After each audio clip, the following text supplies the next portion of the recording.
This is a by-heart recipe. I've been sieving forever. Come on. My grandma used to make apple butter. I thought it'd be really nice to sort of honor her culture with that. I've never made this before. I used to work at Paper Source. That's very clever. I've never heard of that. We always have room. For the love of lava shack. Oh gosh, back to teaching. You know that feeling when you're watching someone completely out of their depth and you can't look away? That's exactly what happened when I sat down to analyze episode 4 of With Love, Meghan. What started as an innocent collaboration with James Beard Award-winning chef Samin Nosrat turned into something I never expected to witness on a cooking show. I've been following Meghan's content for months now, and while there have been questionable moments, nothing prepared me for what unfolded in this particular episode. When you place someone with limited experience next to a culinary professional of Samin's caliber, every gap in knowledge becomes magnified under a microscope. Here's what really caught my attention. This wasn't just about cooking mistakes. These were moments that revealed fundamental issues with authenticity, cultural sensitivity, and the very foundation of what it means to teach others. As someone who spent years in professional kitchens myself, watching this collaboration was like witnessing a masterclass in how quickly confidence can crumble when faced with genuine expertise. The 8 moments I'm about to share with you aren't just awkward television. They're a window into what happens when performance meets reality. And trust me, by the time we get to that final moment involving Samin's Monday dinner tradition, you'll understand why this episode left me questioning everything about authenticity and lifestyle content. Let's dive into exactly what went wrong, and more importantly, what these moments teach us about the difference between real expertise and carefully crafted presentation. The grandmother recipe that never existed. The episode opened with what should have been a heartwarming moment: Meghan sharing her grandmother's apple butter recipe. But within minutes, it became clear that this touching family story was nothing more than elaborate fiction, designed to establish credibility she simply didn't possess. My grandma used to make apple butter. So for me, once we had this plethora of apples, it was, can we bring back some of those small rituals? I've heard countless authentic family recipe stories throughout my career, and they all share certain characteristics. There are specific details about technique, stories about learning alongside grandmothers, memories of particular ingredients or tools that were used. Real family recipes come with history, embedded in every step. What Meghan offered instead was a collection of vague statements about bringing back small rituals, without any concrete connection to actual family tradition.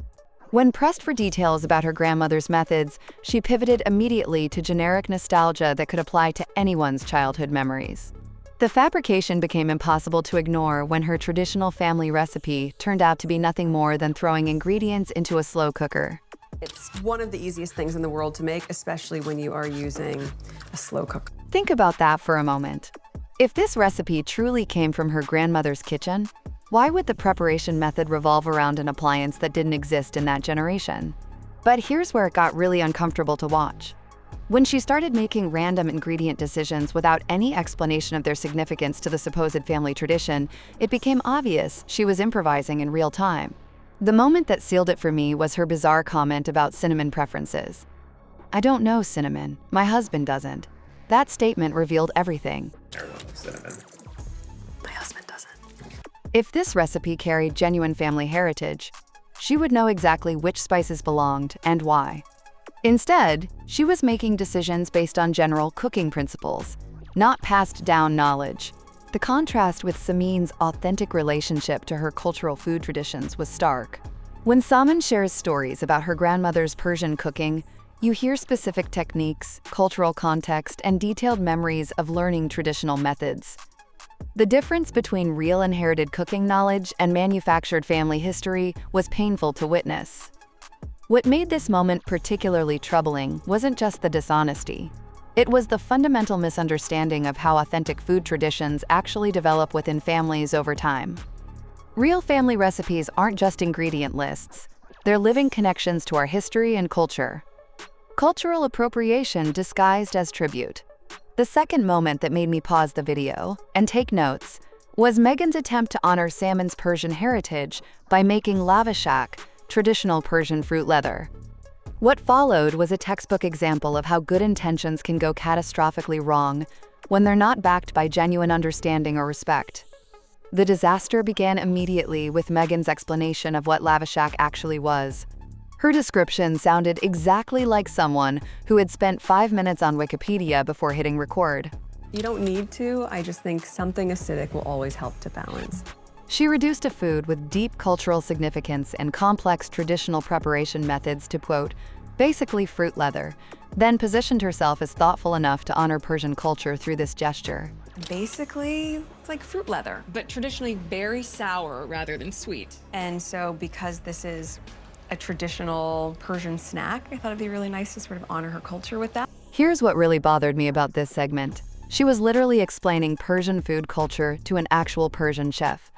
The audacity required to lecture someone about their own cultural traditions, while simultaneously butchering the pronunciation of the dish you're supposedly making as tribute, is staggering. The appropriation became even more problematic when she admitted, mid-preparation, "I've never made this before." Never made this before. That should have been the moment she stepped back and asked Samin to guide the process.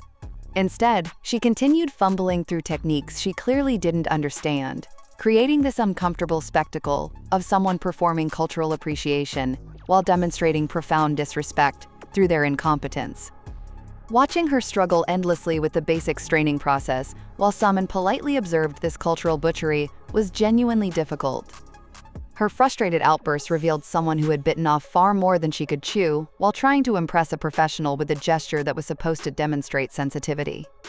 The mispronunciation of lavashak as lavashak was the perfect encapsulation of how thoroughly she had failed to engage respectfully with Persian food traditions. Sieving forever, come on.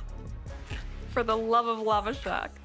When you're attempting to honor someone's culture, the absolute minimum requirement is learning to pronounce the name of what you're making correctly.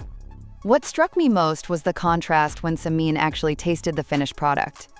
Despite all the cultural fumbling, Samin graciously shared real stories about her grandmother's lavashak, demonstrating what authentic cultural food knowledge actually sounds like compared to performative gesturing. This wasn't just about making a recipe badly.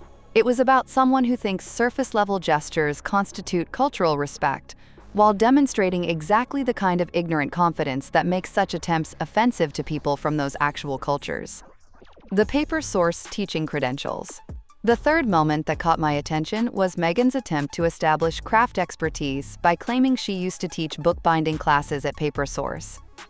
What unfolded was a masterclass in credential inflation that revealed just how desperately she needed to appear qualified for the teaching role she'd assumed. The credibility grab began when she couldn't simply demonstrate bookbinding techniques without first creating an elaborate backstory about her supposed teaching experience. But here's the thing about Paper Source. I used to teach this. I taught it in a different way, but honestly, I think... To whom did you teach this? I used to work at Paper Source in Oh, Beverly yes, Hills, of course. so I used to... Anyone familiar with their business model knows they're a retail chain that offers basic craft workshops for customers, not comprehensive instruction that would develop genuine expertise. Her attempt to transform retail employment into professional teaching credentials was transparently inflated. The nervous commentary about being back to teaching highlighted how uncomfortable she was maintaining this expert facade. Real teachers don't need to announce their return to teaching because their knowledge and instructional ability speak for themselves. What really gave it away was how she seemed to be working from memorized steps rather than intuitive understanding of the bookbinding process. Professional crafters can adapt techniques, explain variations, and troubleshoot problems because they understand underlying principles, not just prescribed sequences. Compare this to how Samin discussed cooking techniques with natural fluency born from years of professional experience. Yeah. Classes on gift wrapping, calligraphy. I love Paper Source, so Yeah, it was great. And bookbinding. When Samin talked about cooking, her knowledge flowed from genuine expertise. When Meghan talked about bookbinding, it sounded like someone reciting instructions they had learned for customer workshops. The gap between her claimed teaching background and her demonstrated knowledge was impossible to ignore. This wasn't just about exaggerating work experience. Gosh, back to teaching. So, shall I walk you through yes, the show process? me all the stuff. It revealed someone who fundamentally misunderstands the difference between basic retail instruction and actual expertise. The roast chicken overconfidence disaster. The fourth moment that made me genuinely cringe was watching Meghan attempt to demonstrate her supposedly signature roast chicken recipe to a James Beard award-winning chef. What followed was a perfect example of how overconfidence can create the most uncomfortable viewing experiences. The catastrophe began when she couldn't simply prepare chicken without creating an elaborate personal mythology around her relationship with this supposedly perfected dish. Her grandiose claims about mastering this recipe were immediately undercut by admitting she had actually served terrible chicken to her future husband in the past. But here's where it became truly painful to watch. She started explaining basic cooking principles to Samin, as if she was sharing advanced culinary secrets. She was literally delivering cooking fundamentals to someone who has professionally trained countless home cooks and written extensively about proper cooking methods. This is a by-heart recipe. It's a classic and it's nourishing, and I have done it so many times that now I can do it with my eyes closed. Her explanation of lifting chicken skin, presented as if it was sophisticated technique, revealed someone who thought she was demonstrating advanced methods when she was actually performing the most elementary step in proper roasting. Any professional chef would recognize this as basic preparation, not the revolutionary technique she was presenting. The overconfidence reached peak embarrassment when she started giving detailed instructions about oven positioning and timing, as if she was sharing professional secrets, while Samin politely watched this display of misplaced authority. Her confident declarations about oven hotspots were exactly the kind of basic home cooking knowledge that professionals take for granted. You want to put fat on this once it hits the heat, especially with some lemon and the acid from that. It's how you're gonna get that really crisp, golden skin. What made this moment particularly cringe-worthy was how completely unaware she seemed that she was demonstrating elementary techniques to someone whose culinary knowledge far exceeded anything she could offer. Professional chefs understand chicken roasting at a level that encompasses food science, technique refinement, and cultural variations that she clearly never considered. The contrast with Samin's actual professional knowledge was painfully obvious throughout this entire segment. This wasn't just about basic cooking techniques. It revealed someone whose self-assessment was so divorced from reality that they felt qualified to instruct a professional chef in fundamental methods. Really lifting the skin from the bird. That's how you're gonna get it extra crispy. If it's just stuck to the bird, all the moisture is gonna be against the skin. The performative garden-to-table experience. The fifth moment that made me pause and rewind was watching Meghan transform simple ingredient gathering into an overwrought performance that highlighted her disconnect from genuine farm-to-table cooking practices. Her theatrical approach to basic harvesting revealed someone performing sustainability rather than actually practicing it. The fiasco began when she couldn't simply collect vegetables without creating elaborate commentary about seasonal cooking and ingredient relationships. Her breathless excitement about basic menu planning based on available ingredients revealed someone who thought this approach was innovative, rather than how people have cooked for centuries. Professional chefs like Samin build entire careers around seasonal cooking, without needing to announce how special it is every time they select ingredients. But Meghan started explaining basic companion planting concepts, as if she was sharing advanced horticultural wisdom, completely unaware that she was describing elementary gardening principles. Her explanation of marigolds as pest deterrents was presented like groundbreaking garden knowledge, when it's literally one of the first things any beginning gardener learns. It does feel like such a nice treat to be able to go outside and sort of create the menu based on what you I see, have and what what you we have. have. The gap between her excitement about basic concepts and Samin's polite acknowledgement highlighted how elementary her understanding actually was. The performance reached peak awkwardness when she started making grandiose statements about nature's wisdom while discussing completely common plant relationships.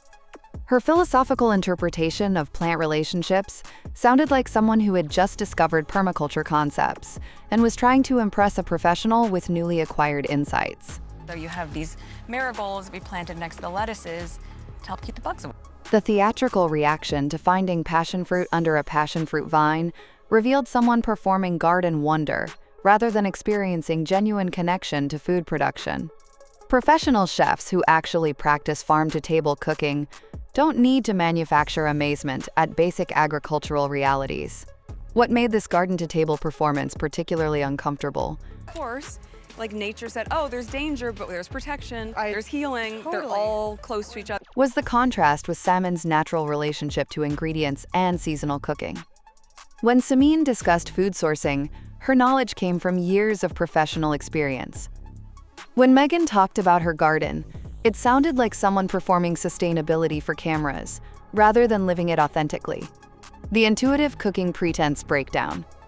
The sixth moment that really stood out was watching Meghan attempt to match Samin's expertise in intuitive cooking while clearly following predetermined recipes and struggling with basic improvisational concepts. Samin's all about intuitive cooking, and so I thought we'd dive into that idea together, making use of the ingredients that we already have. Her pretense of culinary intuition completely collapsed under pressure.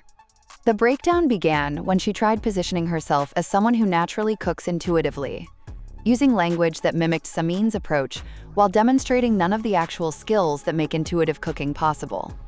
Her attempt to co-opt Samin's cooking philosophy revealed someone who thought intuitive cooking meant using whatever ingredients were available, rather than understanding the deep culinary knowledge required to successfully improvise dishes. And that's the thing, is to just be real about it and let's work with what we have, as opposed to trying to go, here's a recipe, I have to go to the store or order all these things.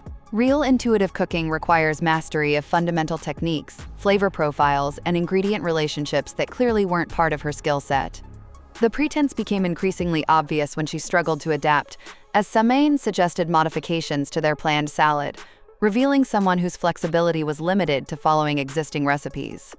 Her philosophical statements about working with available ingredients sounded borrowed from food television rather than emerging from genuine cooking experience. The contrast with Samin's natural ability to build dishes from whatever was available highlighted how performative her approach actually was. The breakdown reached peak awkwardness during the vinaigrette preparation, where her tentative responses revealed someone following Samin's lead rather than contributing actual knowledge. How much more? That seems good. Yeah, I think so too. Real intuitive cooks can taste, adjust, and explain their reasoning for ingredient modifications, rather than simply agreeing with whatever the professional suggests. Her amazement at basic culinary principles that Samin explained revealed someone encountering these concepts for the first time, rather than someone with intuitive cooking experience. Professional cooks understand ingredient absorption rates and layered seasoning as fundamental techniques, not revolutionary insights. Absorb dressing differently. Like the right amount of dressing for the chicken might not be the same as the right amount of dressing for the lettuce. I kind of like building it in layers. What made this pretense particularly embarrassing was how it highlighted the vast difference between performed cooking knowledge and genuine culinary intuition. Samin's natural ability to taste, adjust, and explain her reasoning came from years of professional training. Meghan's attempts to mirror this expertise only emphasized how much she was operating outside her actual skill level. The professional intimidation meltdown. The seventh moment that made this episode almost unwatchable was witnessing Meghan's visible nervousness around Samin's expertise create a cascade of overcompensation attempts that only highlighted her insecurity about her own culinary knowledge. I cook a lot because my kids are young, but I want them to explore flavors in a different way. But at the same time, I think the trickiest piece is trying to appease lots of different palates. Yes. Her inability to relax and cook naturally transformed what should have been collaborative cooking into an uncomfortable display of professional inadequacy. The meltdown began subtly, with her constant need to justify every cooking decision as if she was being evaluated, rather than simply sharing meal preparation with a gracious guest. Her defensive explanations about cooking for children revealed someone compelled to provide context for her choices, rather than simply demonstrating techniques. Professional cooks don't need to explain why they cook frequently or justify their approach to family meals because their skills speak for themselves. Do people ever say, oh man, this crouton's soggy, but this one's that? And you go, no, that's by design. But the intimidation became increasingly obvious as she started asking Samin basic questions about techniques while simultaneously trying to appear knowledgeable. Her nervous questioning about bread salad textures revealed someone seeking validation for concepts she clearly didn't fully understand. Instead of confidently participating in the cooking process, she was constantly checking whether her limited knowledge aligned with professional standards. I don't know. Order takeout. The meltdown reached its most uncomfortable point when she started making self-deprecating comments about her abilities while trying to maintain authority as the show's host. Her joke about ordering takeout for people who don't want to handle raw meat revealed someone whose confidence was so shaken that she was undermining her own credibility as a cooking show host. The intimidation culminated in her visible relief when Samin took the lead on salad construction, allowing her to step back into a supporting role that felt more comfortable than maintaining her expert facade. That's very clever. I've never heard of that. Very smart. Her amazement at basic professional techniques that Samin demonstrated revealed someone encountering advanced cooking concepts for the first time. What made this intimidation meltdown particularly painful was how it exposed the fundamental pretense underlying her entire show concept. When confronted with actual culinary expertise, her performed confidence completely dissolved, revealing someone whose cooking knowledge was insufficient for the authority she was claiming as a lifestyle teacher. The Monday dinner social climbing attempt, the eighth and final moment that perfectly encapsulated everything problematic about this episode, was watching Meghan try to insert herself into Samin's cherished Monday dinner tradition. That's amazing. I love that you've nurtured a community through food. This transparent attempt to extract social capital from someone else's authentic relationship building was the perfect culmination of an episode filled with misguided gestures. The appropriation attempt began when she couldn't simply listen to Samin describe her weekly dinner tradition without immediately trying to position herself as someone who understood and deserved inclusion in this intimate community practice. Her generic praise revealed someone calculating how to benefit from this information rather than genuinely appreciating the years of effort Samin had invested. Is it always the same people every week? So I have a weekly dinner that I make with my friends. It's called Monday dinner. The attempt became increasingly awkward as she started asking probing questions about dinner structure and participants, clearly fishing for an invitation, rather than showing respectful interest in Samin's community building efforts. Her detailed questioning about logistics revealed someone trying to understand how she could access this established social network, rather than appreciating the organic development of relationships. The appropriation reached peak transparency when she started making obvious hints about wanting inclusion, while offering the handmade book as a supposed contribution to their menu documentation system. Maybe this is what this will become. Is I've wanted to keep like a menu record of the Monday dinners. Her suggestion that the book could serve their dinner group revealed someone who thought a single craft project could buy her way into years of relationship building and community investment. The transactional nature of her thinking was painfully obvious as she tried to leverage a simple bookbinding activity into social access. The appropriation attempt culminated in her obvious fishing for a direct invitation, forcing Samin to politely extend one out of courtesy rather than genuine desire for her participation. Samin's gracious but clearly obligatory invitation highlighted the uncomfortable position Meghan had created by transparently angling for inclusion in a community she had no authentic connection to and hadn't contributed to building over time. No, you're also always welcome. It's Thank like you. we always have room. What made this appropriation attempt particularly cringe-worthy was how it encapsulated every problematic pattern from the entire episode.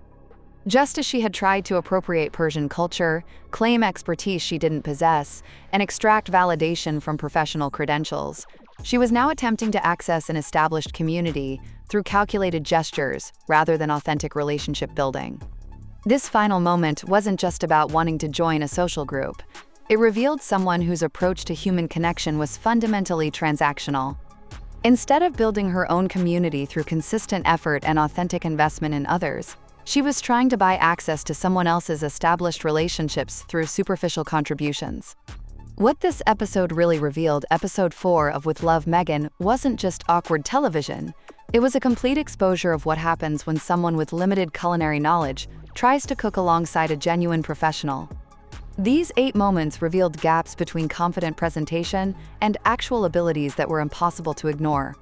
From fabricating grandmother recipes to appropriating Persian culture, from inflating retail experience into teaching credentials, to melting down under professional scrutiny, every interaction with Samin highlighted fundamental problems with her approach to both cooking and cultural sensitivity. The contrast between authentic expertise and performed knowledge was painfully obvious throughout their collaboration. What made these moments particularly concerning was how they revealed patterns extending beyond cooking incompetence. The cultural appropriation, credential inflation, and transparent social climbing attempts showed someone whose approach to expertise in relationships was fundamentally problematic on multiple levels. The most telling aspect was watching how graciously Samin handled each uncomfortable situation.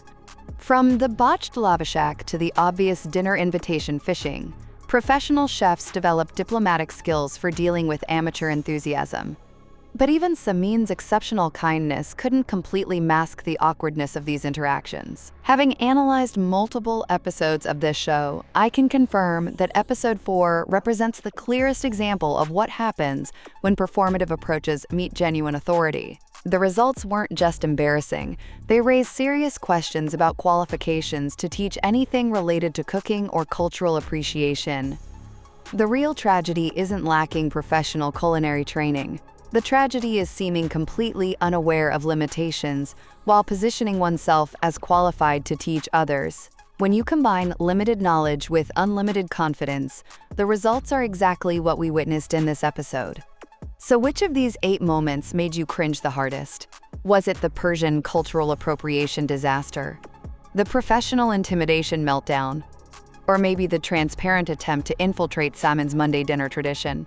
I'd love to hear your thoughts in the comments because honestly, the secondhand embarrassment from watching someone this unprepared try to cook with a real chef was almost too much to handle. If this breakdown helped explain why every cooking segment felt so uncomfortable to watch, hit that like button. Subscribe because I've got 4 more episodes of this series to analyze, and trust me when I say episode 5 somehow manages to make this professional inadequacy look subtle by comparison. Hit that notification bell because the patterns we uncovered today are just the beginning of this story.